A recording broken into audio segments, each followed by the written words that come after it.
Mr. Lorenzo, how you doing?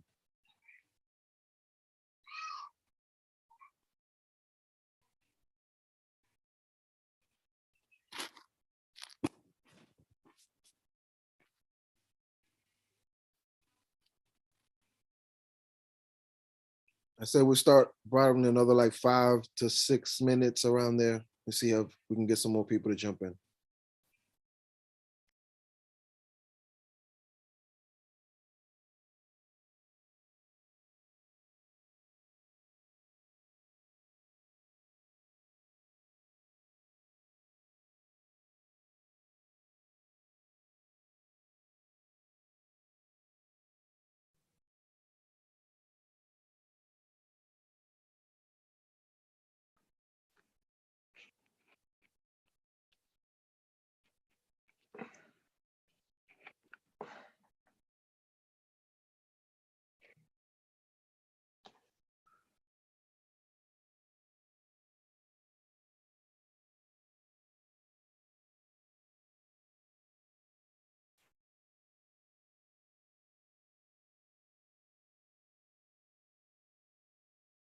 Hello. Yes, Mr. Lorenzo. Hey, Francisco. Yes. Hey, how are you? How you doing? Okay, good. We're gonna wait to see if we can get some more people to jump in. Yeah. Another 5 minutes. If you need anything you got to do before we start it. Okay, no Okay. problem. I have a partner and he couldn't get in on the link. Maybe you could have somebody resend a link to him. Yeah. Paola. His name is Wilson Rosa. Let me get the email or. Yes, I could give you the email or I put it in the chat, whatever you like. Sure. What's the email? It's just Wilson at aspiracap.com. Wilson at ASPIRACAP, aspiracap.com. That's his email.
Hey guys, I just got off the other call, so I'm here. Good evening.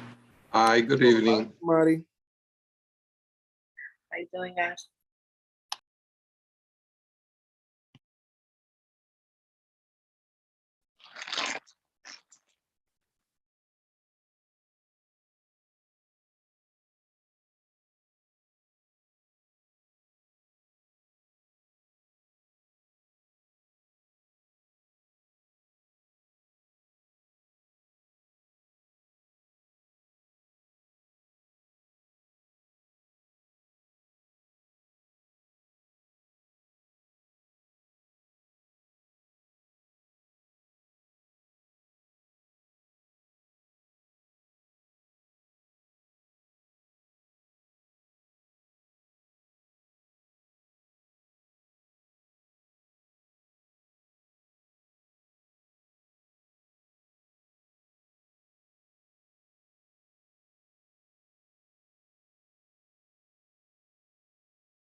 Benny, is your partner still having issues getting in?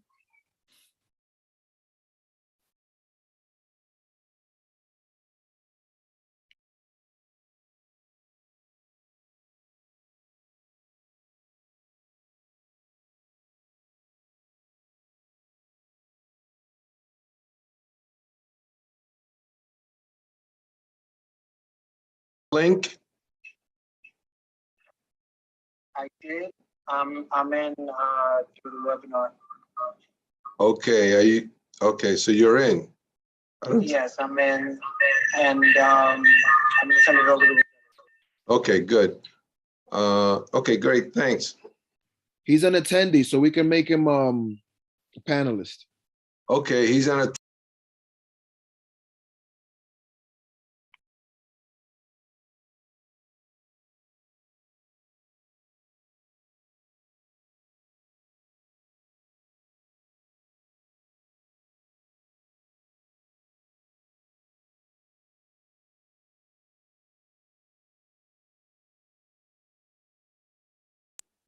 I have another partner, Roselia St. Louis, who's an attendee also.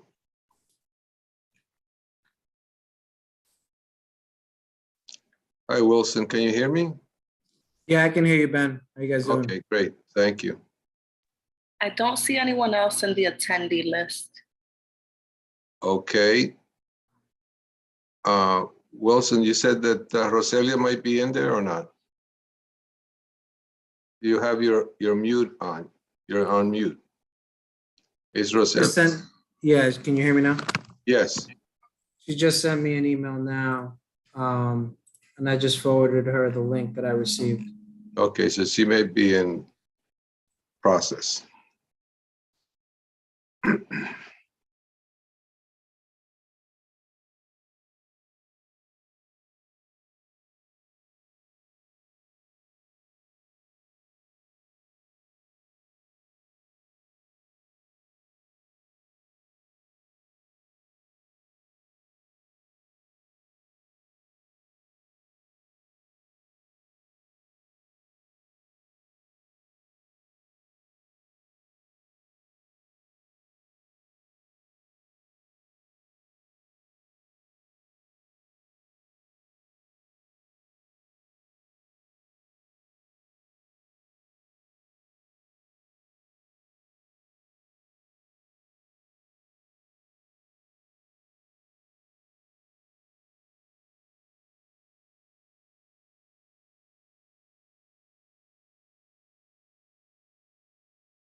Say no, maybe another minute or so, guys, and then we'll start.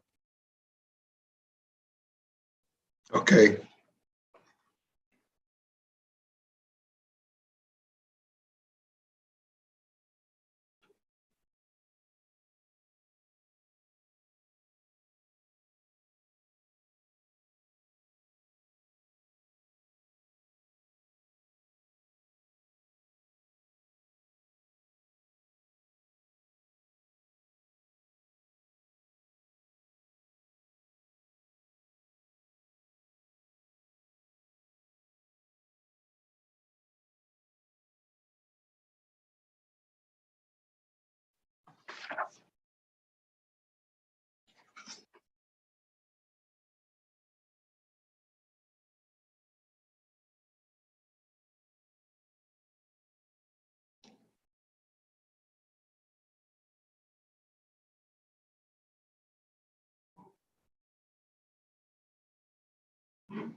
Okay, let's get started.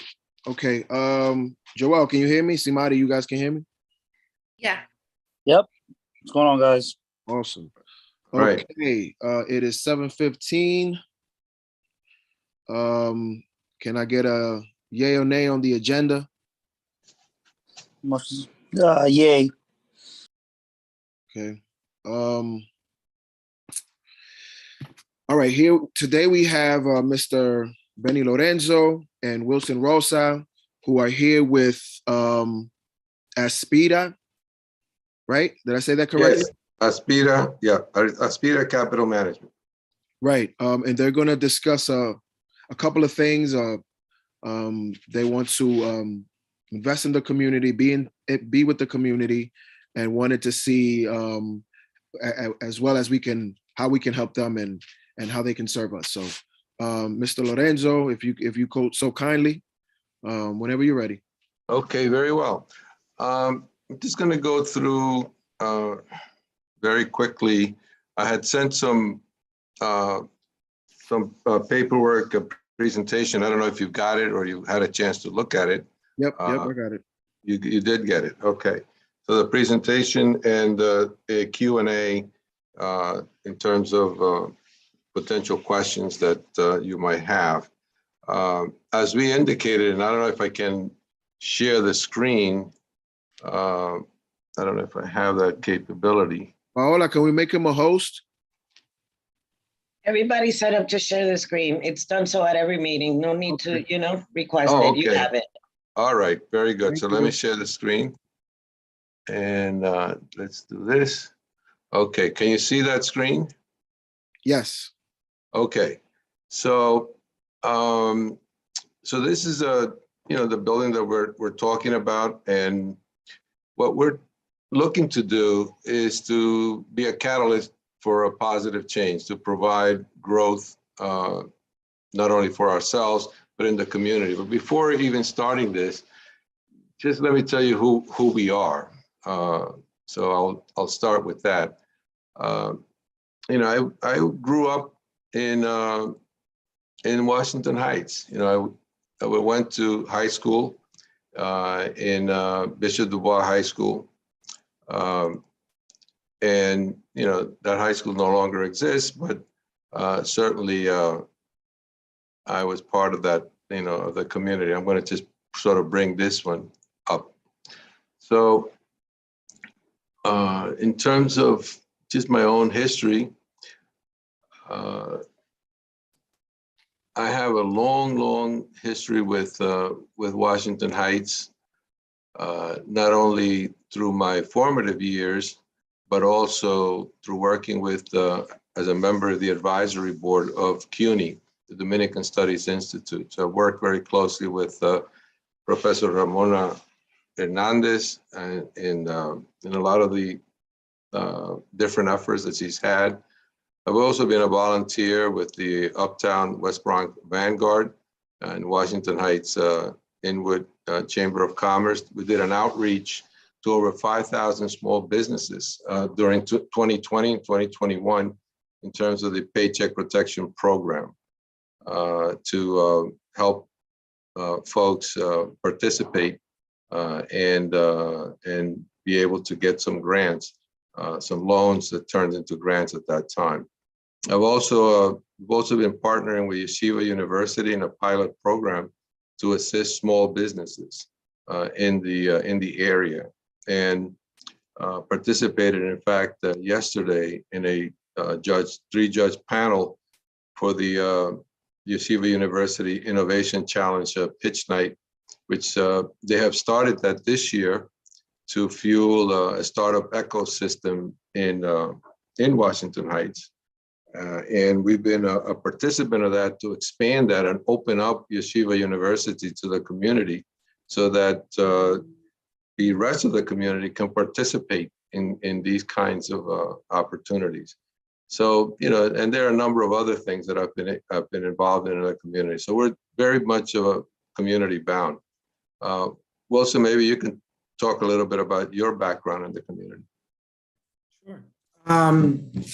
So, first of all, thank you guys for taking the time to have us. Francisco in particular, I really appreciate your time. And a little background about me. My family has been in Washington Heights, since the early 90s. I think my first job was probably my father's bodega on 192nd and Broadway. My mother has an agency on 192nd and St. Nicholas. My grandfather was a cab driver. So, like Benny, deep ties to the community. I also lived in the community myself.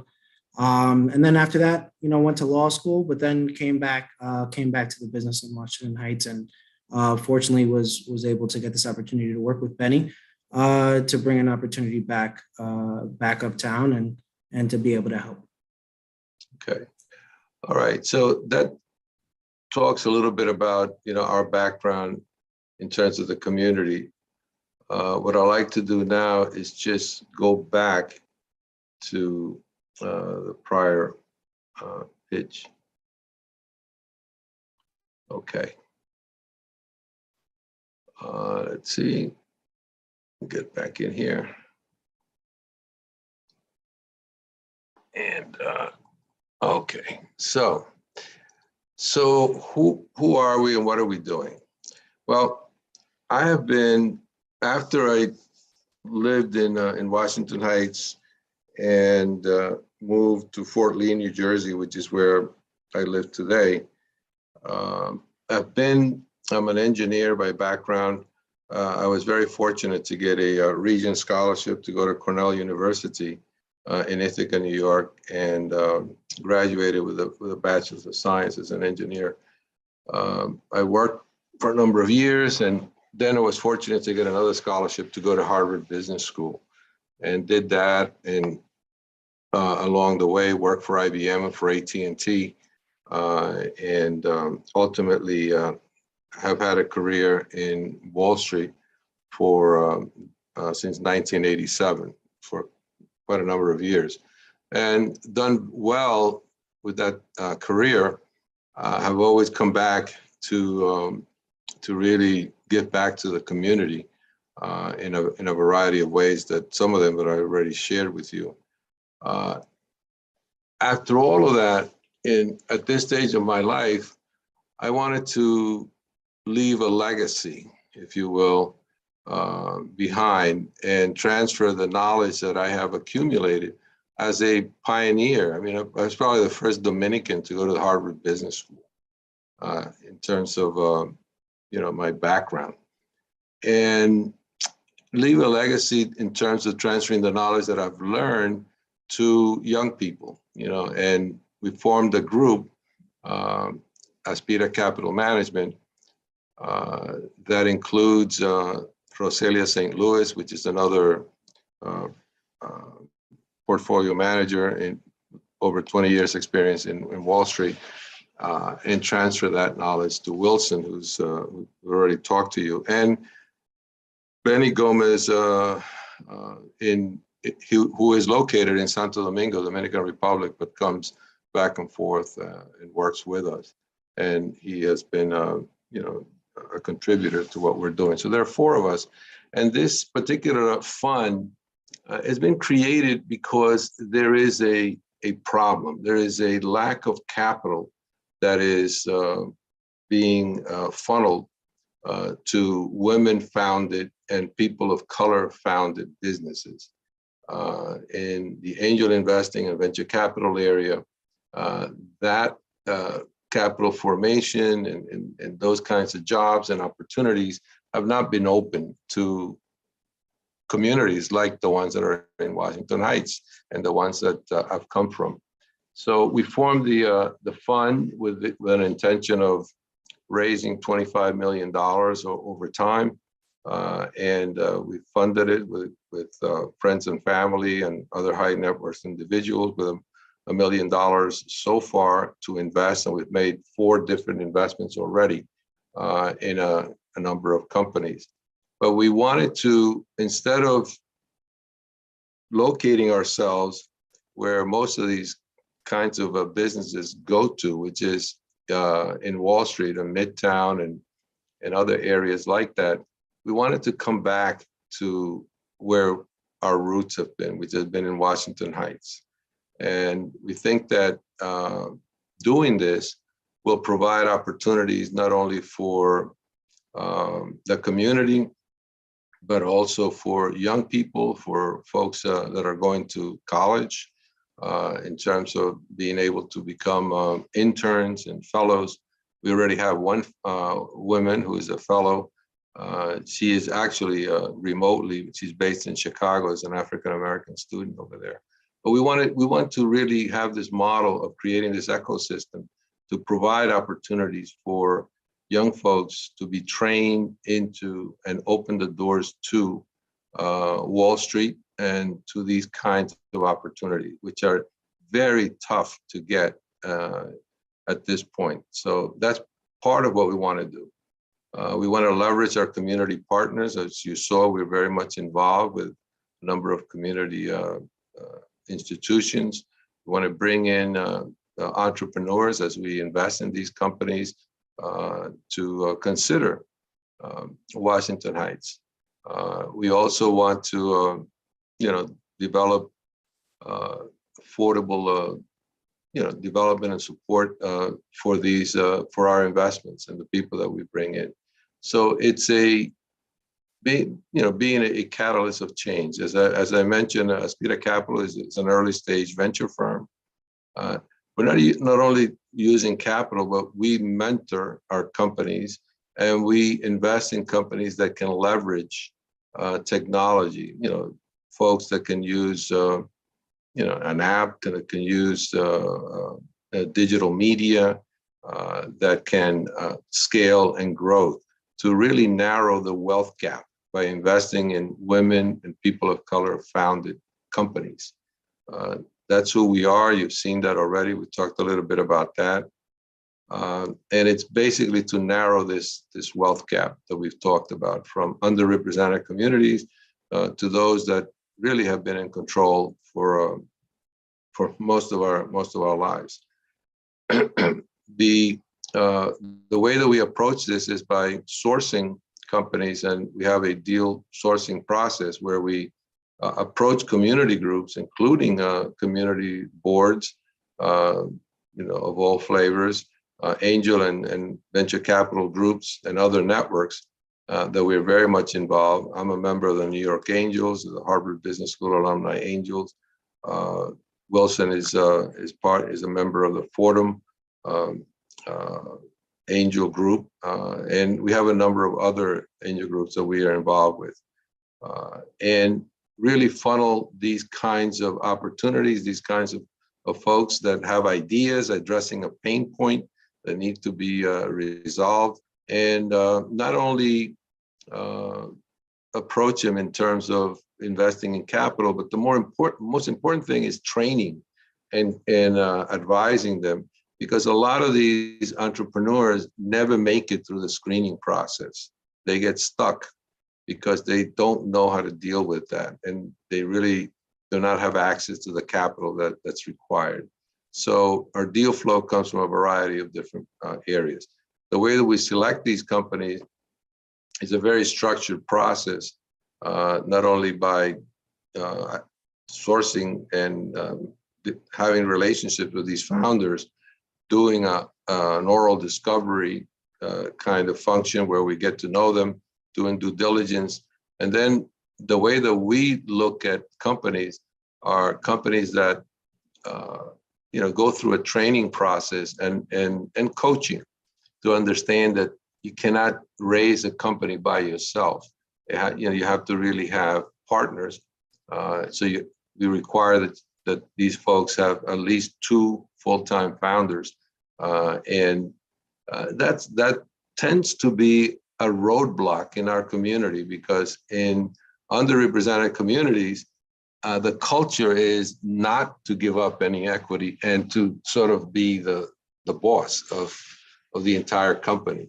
So there's a training and cultural assimilation process that has to happen to allow prospective entrepreneurs to understand the process of scaling, of not just building a company for a lifestyle, but for growth, and eventually to go public or to sell the company and create jobs along the way. So it's scalable growth. So that's the second criteria, and it tends to be asset-light business models in terms of looking at the serviceable available markets with a go-to-market strategy to really try to grow.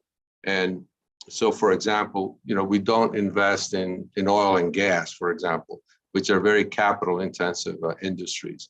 And the minimum, hopefully that these folks either have a minimal viable product or that we help them get to a minimal viable product to get to about $100,000 of annual recurring revenues over a 12-month period, and work with them to get to the seed or early stage and develop a governance structure so that ultimately they have a board of directors and an advisory board folks that would be invested in growing this.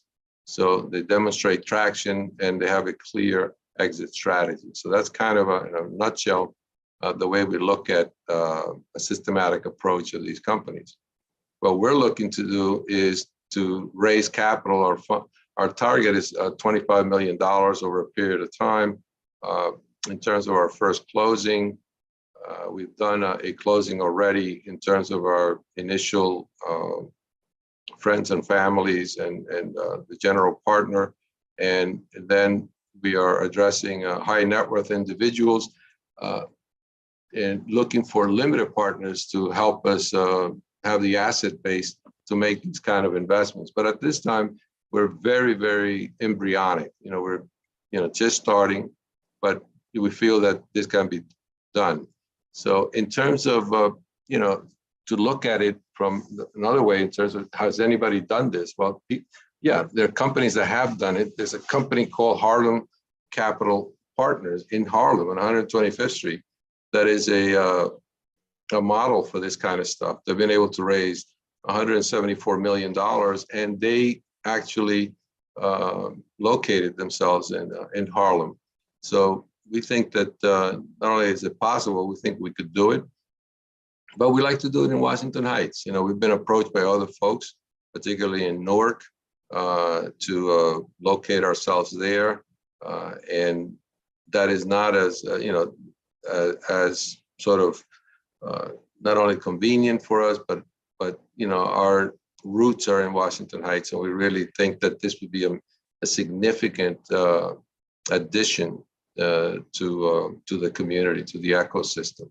So our first close of outside investors, which will attack this $5 million tranche, starts in June 1st of this year. We've already made some investments. As you can see, we brought in an investment that we've had from prior history. This company was, we've made an investment. I made a private investment in 2014, and we put this as part of our investment in the fund because we think that this company will be sold and we will generate some capital gains here. But that hasn't happened. But this is an artificial intelligence company that's been around for a long time, and we have high hopes for that. In terms of the Rising Tide Network, this is a Latino general partner that has put together about 50 or 60 different Latino-based family offices in Palo Alto in California. So they're right in Silicon Valley. And we made an investment in September 15th of 2021. It provides us access to Latino funded companies and founders in early stage opportunities. And I was elected a part of their investment committee of 12 to screen a lot of these opportunities here. So this was a way for us to get access to potential deals that would happen not only in California, but all across the country. We are also members of the New York Angels. We're participants in the New York Angels Fund 2021, one of the top 5 angel groups in the country, very, very active. And they're located in New York City. gives us access to underrepresented founders and early stage companies. I've been a member of the New York Angels for 8 years. Finally got them to identify and focus on women founded companies and people of color founded companies, and track that and be able to actually mentor them and counsel them, because we were not getting much activity or investments in that area. So these are ways for us to get more deal activity. Here, we just did a deal in March, about a week or two ago. This is a company that is led by an Asian female founder in material science in the ultra high performance concrete area. This is a product that is used in bridges and tunnels, and ultimately to repairing roads. I was the deal lead putting this deal together, and was elected a member of the board of this particular company in terms of a board observer seat. So that's the kind of model that we're looking for. We're looking to identify women founders. Very hard to do in the construction area. In construction, there's usually a 15% or so set aside, or not set aside, but at least a target to have women-owned companies participate. And typically they don't meet those goals because there are not enough of those of women-founded companies that participate in the construction area. So this has been a very good opportunity for us. In terms of our portfolio, we've tried to focus on innovators of all types, whether it's in the medical area, tech-enabled cosmetics, food and beverage. And these particular companies that we're looking at in our pipeline are either women founded or Latinos and Black founded folks. The partnership that we are looking at is to access affordable space and to source innovative entrepreneurs and to mentor exceptional entrepreneurs. So the benefit for us is to try to get some affordable space to really invest in these opportunities. And I think the benefit for the community is to have a source of not only entrepreneurship, but of capital formation and access to venture capital investments. We've already demonstrated that we are supporting the community. We're very involved. We're not sort of, doing a parachuting into the community from, somewhere else. I mean, we've been here all along and we've seen the ups and downs, and we certainly think that there's a lot that we can contribute, and we've already been doing it, not only working with the small businesses, the Chamber of Commerce, but also with Yeshiva. Yeshiva, as I mentioned, has been almost like a fortress, as all campuses tend to be. And now they're opening up. They are, they're trying to be much more amenable to participating and working with the local community. So that's where we are in terms of that.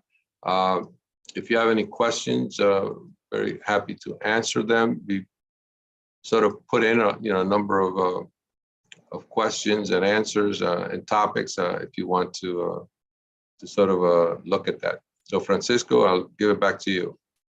Yes, thank you so much. That was awesome. Wow. Okay, so Joel, go ahead, bro. Thank you, Francisco. Listen, guys, that was awesome. Penny, right? It was a great presentation. Thank you so much for dedicating some time tonight for our board, because that was pretty impressive. I just tell you a little bit about myself. I currently work for JP Morgan. I am a financial professional, and just to see this kind of got me excited. So I have a few questions, if you guys don't mind. Absolutely. So are you guys structured as a private equity firm, or is that? No, the way we're structured is as an LLC. The management company, Aspida Advisors, is an LLC, and it's a venture capital formation, the management company is the GP, the general partner of Aspira Capital Management Fund 2. This is our second fund, and that fund is a limited partnership. So it's a venture capital structure.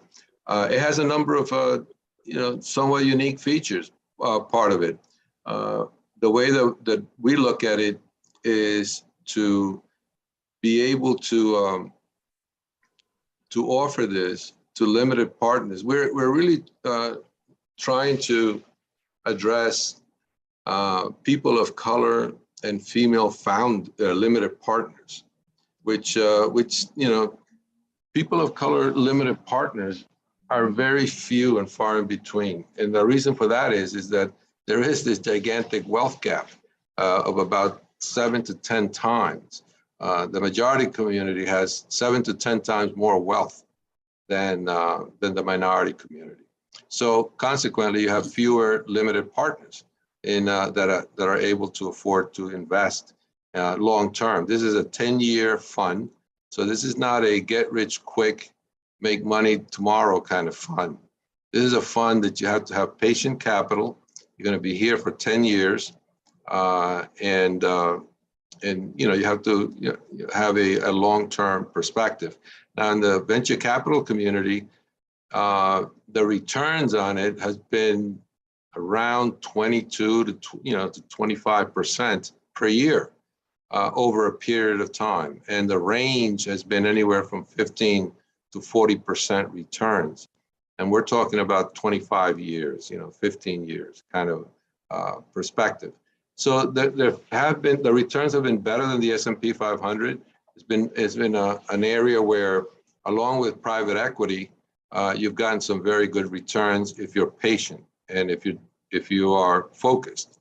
And we've proven with our track record, we've had in our prior fund, we had a 28, 29-year track record with a 22, 23% return.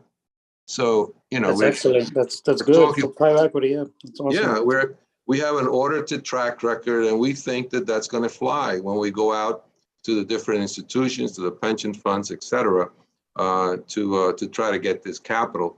But we thought that we needed to do that first by showing that we're going to eat our own cooking, if you will, by really putting in some seed capital to show that we're serious and we're going to do this, and then going out and trying to approach high net worth individuals first.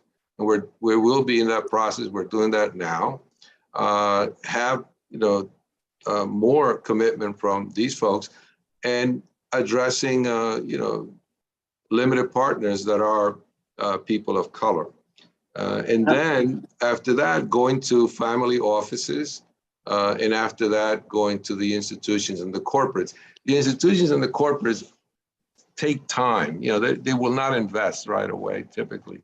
They really want to see what you do, what your investments do. They like to be kept abreast over a period of several quarters to see what's going on. And then ultimately they will invest. So I'm very hopeful that that's going to happen. That's awesome. I have a few questions just in regard. I'm gonna break my questions up into like two, just about the firm. So where are your offices, and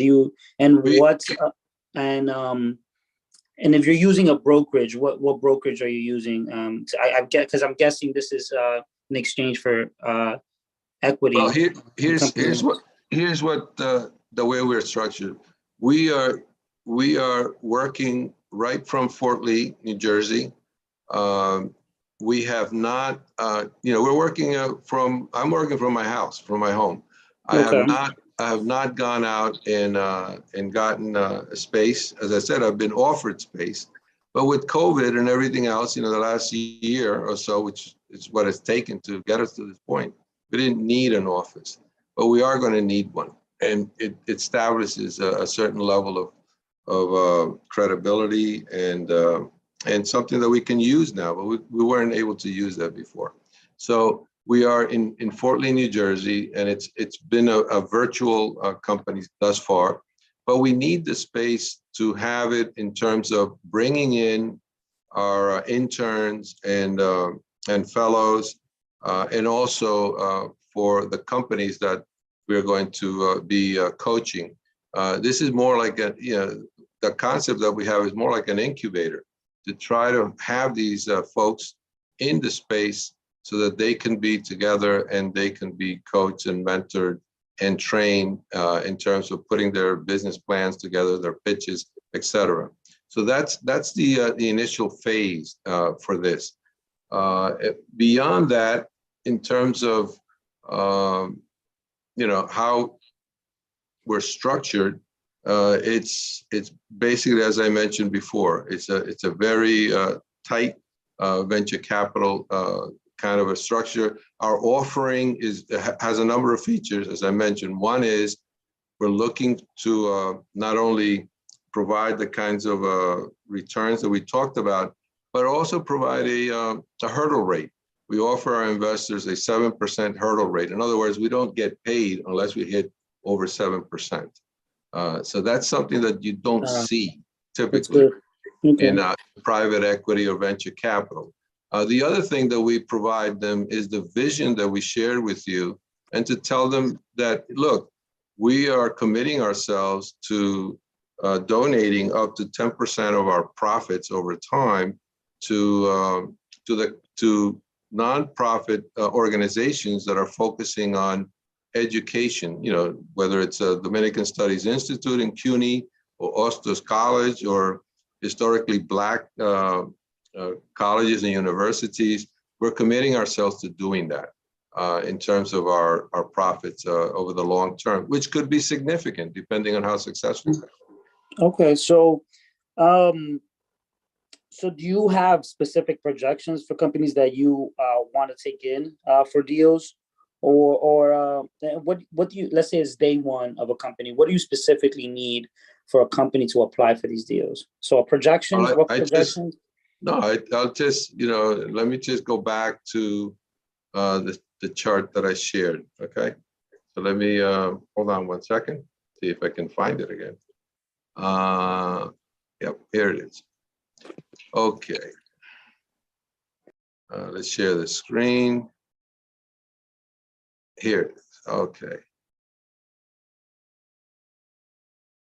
This is what we're looking for. Look at on the right side of the screen. What we're looking for are companies that we can coach and develop to be able to have at least $100,000 in sales. We're not focusing on somebody that has a business plan and nothing else, just an idea. That's not us. So we're very clear on what we are and what we're not. What we are is a capital allocator that will focus primarily first on the management team. We are more interested in the management team than the idea itself. We think that an A management team can succeed with a B idea, but not the other way around. Because an A management team can pivot, can be gritty, and can overcome a lot of interference and so forth. So the management team first has to be convinced that they can't do this alone. That you have to have convinced a partner and somebody else to buy into your idea, and you have to convince that other partner, that other co-founder, to be able to work full-time on this effort. Now that's a mouthful, and that eliminates a lot of people when you say that. For sure, yeah, it definitely does. So you don't. Okay, I understand. And so how does a small business go, has some revenue, go and take the first steps to be considered? It's very simple. Let's take a company such as we've dealt with two of them right now. One is New Haven Radio Dispatch. which is on 163rd and St. Nicholas. They're a radio dispatcher. They're a base for livery cab drivers, right? So there's a company that's been around. It's led by, it's women-owned and led, and it's three siblings. You know, she's the leader, and she has two brothers, and they have revenues. They have been trying to grow. It's been a very tough market with Uber being in the middle of everything and Lyft, and we've been coaching them. We've been working with them to help them figure out how do they grow? How do they scale? How do they get capital? And how do they overcome a number of mistakes that they've had in the past that has left them undercapitalized? So that's an example of someone that's a real company. They went through the process of getting certified as a minority women-owned company. Now, there are very few, you know how many, there's quite a few bases that are around Manhattan and New York City. Almost none of them have gotten themselves certified as a minority-owned business, let alone a women minority-owned business. These characters did it. So that shows you the kind of grit and dedication that they have. And that motivated us to counsel them, you know, to work with them, to see if we can work with them to the extent that we can work with them and get them access to contracts. You know, there are contracts from the MTA, there are contracts from the medical community for delivery services, you know, for disabled folks, et cetera. So we work with them to see if they can win some of these contracts. So that's the way we do it. We look at somebody like that. That's great. So just a follow-up question on what you just said. How do you, just for, you know, the members of the community, how do you get certified as a minority-owned or women-owned business? Well, that's, you know, there are programs that are totally available to them. And maybe that's outside your scope, but I mean, we don't provide that, but we know the agencies and we know how to do it. Because our firm is a minority-owned business. Our own firm, Aspira Capital. Oh, so we've gone through the process already. To get a minority-owned certification from New York State, it is tough, but it's doable. But you have to just have a partner, somebody that's gone through it, and help you hold your hand. And you have to be legal. Number one, you have to have legal operations. You have to have, you know, you have to be transparent. And a lot of that is training small businesses that it is better for you to be legal, to be transparent, and to get access to all of the benefits and all the programs that are available. Now, for immigrant communities, that's a little difficult sometimes, but we get there. Yeah, for sure. And my last question is, as an incubator, do you have access, or do you coach your, I would call them clients, or prospective deals or firms or companies? Do you have access to loans and the application of other grants, or is it just for you know, investment funding? No, it's what we do is equity. We don't do loans. Okay. But we do. Remember, what we provide is intelligence, counseling, coaching. We know where you can get. We know where you can get loans. We know about UMass. We know about the Small Business Administration. You know, as I mentioned to you, we reached out to over 5,000 small businesses to get them into the PPP program, and we were focusing on small little grants of $2,500, $1,000, $5,000, which was what was available to the small businesses in the community. But there were, in CB12, in our community, there are a couple of hundred big businesses, at least, in that community. They're very quiet, but they're there.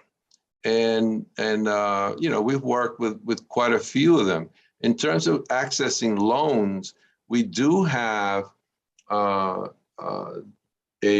resource library, if you will, which identifies all the small loans that you can go and apply. For example, there are a number of incubators that have been around for decades, like Start Small, Think Big, located in Brooklyn, but it's all over the city.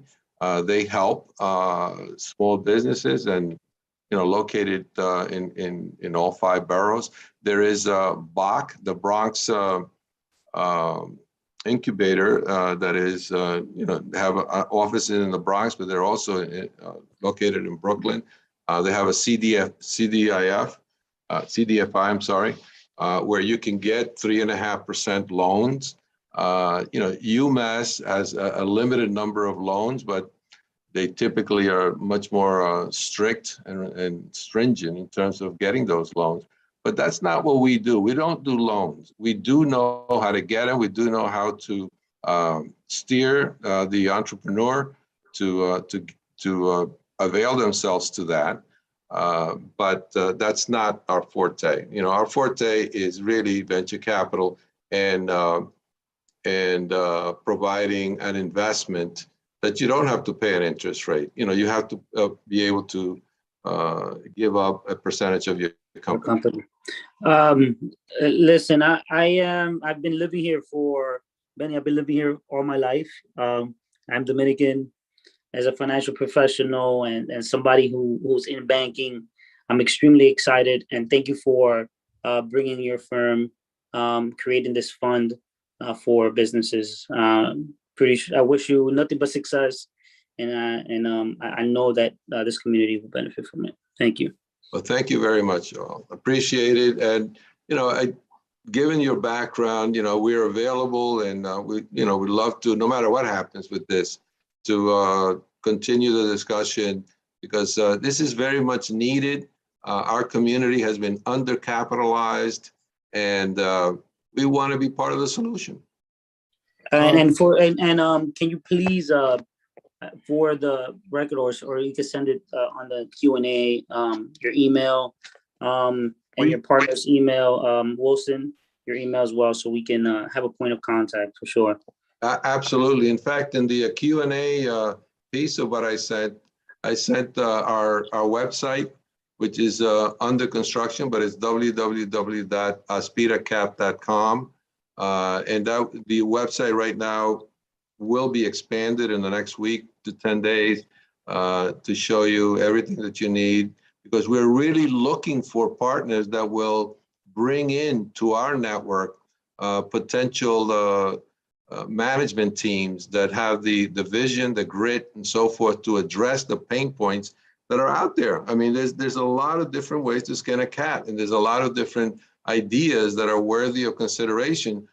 Our community has been, I won't say shut out, but we certainly haven't gotten the percentage that we should get. For example, with women-founded companies, they've gotten 2 to 4% of all the capital. Think about that. Women are over 50% of the population, and they're getting 2 to 4% of the capital. Incredible. So we need to start doing something to fix that. I have a question. What sort of ideas or businesses do you guys typically lean into, especially from a community like ours that has a lot of barbershops and nail salons and hairstyling, and then you do have the Targets and you have the restaurants and nightlife? Like what kind of businesses do you guys see yourself investing in? We focus on, there's 2 ways to address that question. The first way is, what's been our expertise, and what do we bring to the table? Well, from my perspective, I've been in the technology, media, telecommunication area for most of my life. My partner, Roselia St. Louis, has been in the biotech and retail side. From my perspective, I also, I'm very into the applications, people creating apps to address different issues. Wilson can speak for himself, but he's been in the logistics business. Wilson, why don't you talk a little bit about your experience? Yeah, so I do have some experience in the insurance industry, in the commercial transportation industry, and in logistics as a whole. That's sort of my background. I also have a law degree, so I have a legal background as well. And what Benny's trying to say is we all have a different area of expertise, and that sort of frames the focus of the firm overall. Yeah, we have that kind of expertise. Benny Gomez is he's an engineer. It's in the construction business. He's managed over 500 people. He's right now he's building one of the biggest towers in Santo Domingo, about 25 stories, double towers over there, Mirador del Sur. So we have that expertise, but what we look at is to leverage that expertise and really not be totally focused on just those specific areas. As I mentioned earlier, we focus on the management team. So when we're dealing with very small startup companies, what we found is that it really pays to be horizontally focused instead of vertically focused. You're horizontally focused in terms of finding that management team that has the idea, that has the vision, and has identified a pain point. So in a community like ours, in Washington Heights, yes, there are a lot of barbershops. Yes, there are a lot of nail salons and so forth. And I've even talked to a number of them. But you have to have the right management team and the right vision. I'll give you an example with a salon. I know a lady that has been doing Dominican hair, women's hair for like 25 years. She's been very successful, but it's a small business. And with most folks like that, they have very small businesses. Those are lifestyle businesses. We're not into lifestyle businesses. Now with her, when I spoke with, I've spoken with her, I said, Sonia, why don't you scale this business? Why don't you franchise it? Why don't you have multiple locations and rent space in different locations with different peluqueras? Why don't you do that? I said, no, I don't want to do that because, I don't want any partners. I don't want anybody. I want to control it all. So that's what you're fighting against when you have either lifestyle businesses or businesses that will not scale. If you have the kinds of entrepreneurs that are coachable, that listen, and that are willing to take advice, you may have a chance. But it has to be a growing business, something that can scale and that can utilize technology to be able to facilitate that scaling process. Does that make sense to you? Yeah, no, that's perfect. That's perfect. Okay. Thank you for that. Really appreciate that. Simari, do you have any questions? I was gonna suggest, I'm just thinking here in the background, about connecting you maybe with, I'm thinking about the licensing committee. I know Isidro Medina, the chair, he's on like the Washington Heights bid. Yes. So I'm not sure if you've connected with them. Maybe they can help you find a space in the area or something of that sort. That's what I was just thinking, like connecting in the community. Absolutely. Any connections are totally welcome. I would actually even recommend you stop by that committee. I think Simara, you are too part of that committee. Yeah. We do have our and this will be great for just the business that are applying for licensing. Maybe they would like to scale. Most of them are in the nightlife or bar and restaurant service industry, but it's something that definitely should consider coming over to the licensing and just speaking to that in our public session. Well, we appreciate you taking the time to listen to us. We'll continue to look. We'll continue to make ourselves known and help in any way we can, no matter what happens. Even if this doesn't turn out to be something that works, our hearts are in Washington Heights. We've grown up there, we've been there, and we want to be part of the solution. Okay. Simari and Joel, do you think that this might also land well with the land use? Yeah, so I think so too. I am also in the land use committee, and now we meet on next. I think it's tomorrow. And yes, I think that Wayne Benjamin would be absolutely thrilled to talk to you guys. Benny, land use deals directly with just overall land in Washington Heights. So if there's a building being built that's for commercial use, they would know. They would have all that information. Not only that, but they would have like stuff that's coming up in the future as well. So I think that would be if Joel, if you can set them up. I don't know if you guys are available to meet with them tomorrow. I don't know if it's too late to add them to the agenda. Joel, I'll definitely reach out to Wayne right now. Send him an email. Are you guys available tomorrow, Benny? Tomorrow. What time tomorrow? How often do they meet? Joel, how often does that They meet monthly. We meet monthly. And tomorrow our meeting is at 6:30. No, I'm not available tomorrow, but maybe we can do it. The next month the next month. Yeah, for sure. I'm gonna take down your email, and then we'll set something up with the chair. Okay, let's see what we can do. That would be good. To me, the most important point is for us to know you and for you to know us, that we're out here, and that we are a resource. We are someone that I think will bring quite a bit of progress and resources to help our mutual objectives. So the most important thing is that for a first meeting, and we'll continue to work together. Well, thank you so much, Benny. I really do. And Wilson and Roseliela, did I say that right? Roselia.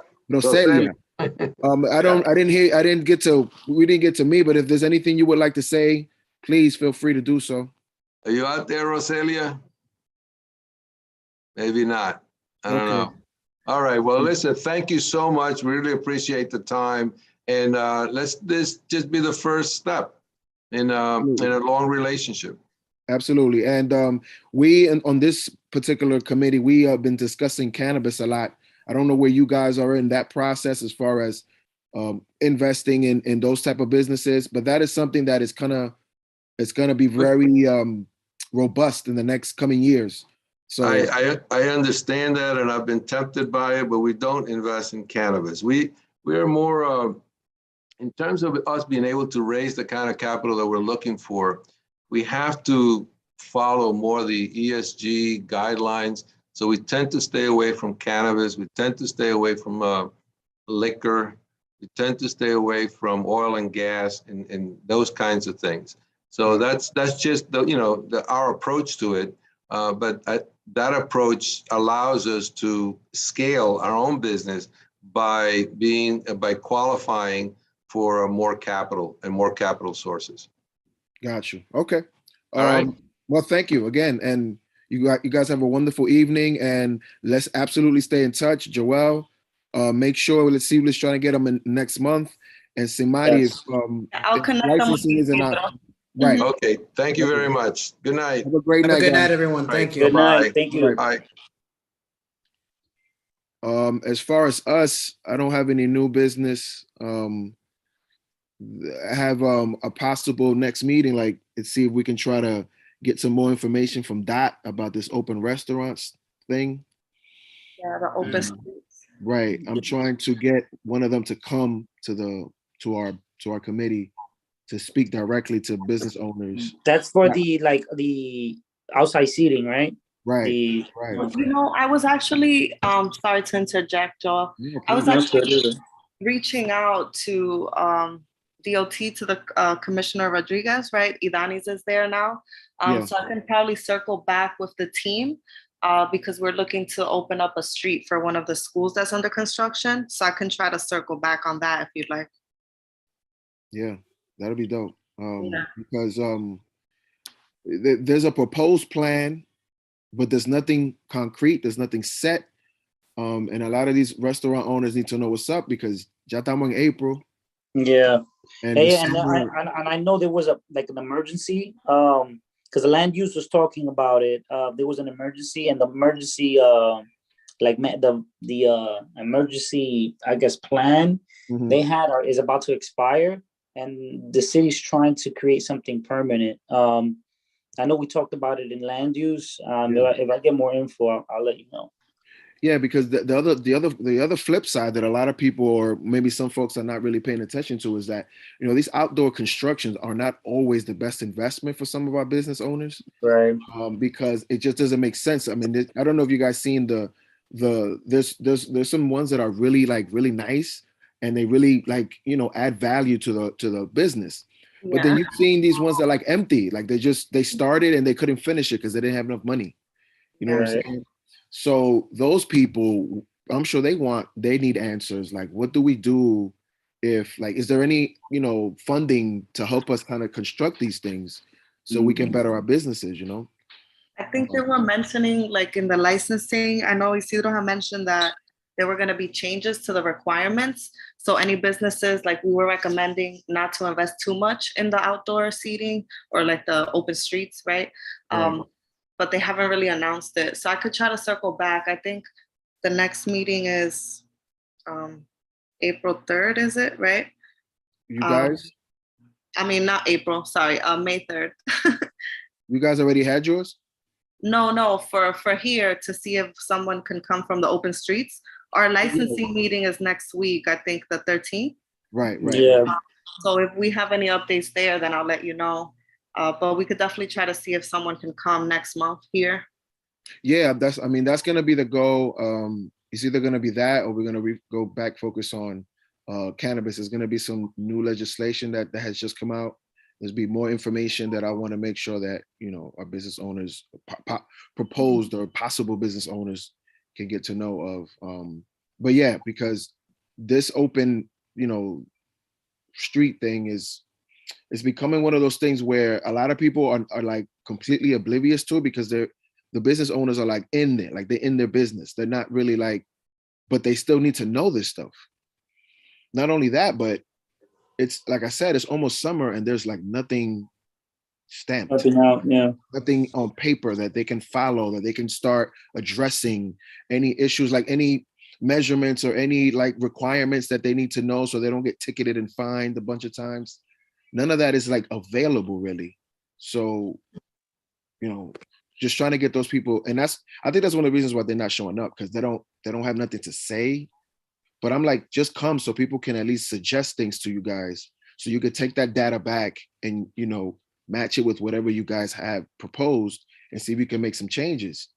Yeah, I saw on their website a few weeks, well, maybe like a month ago or so, they were doing like a public comment type of thing on the open streets, Right. but they haven't really said any like recap or sent out any follow-up to those public hearings that they held. Right. And then, you know, how was that outreach? Like, were our businesses part of that, you know, public session? Did they know? You know, I don't know. I think you had to sign. It was more on like you had to look for it on the website. got it. And I think they send out a mass blast survey, but I don't know how that was sent out. But yeah, definitely we need some more info. Yeah. Okay. I think we're good. Anybody want to give me a motion? Motion. I'll do the minutes and I'll send them to you guys. That was excellent, by the way, Francisco. That was great. Like, I didn't even know that existed. But yes. Yeah, that's Eliasal, man. Eliasal, he's a connected dude. So he when things come around his way, if it fits one of our committees, you know, he throws it our way. So Man, that's awesome. yeah, that was dope. So all right, guys. Motion to end the meeting. All right. So you guys have a great night, and we'll talk soon. Thank you, All right, Simone. Thank you, Joel. Thank you, Thank you, Paula. Thanks, guys. All right.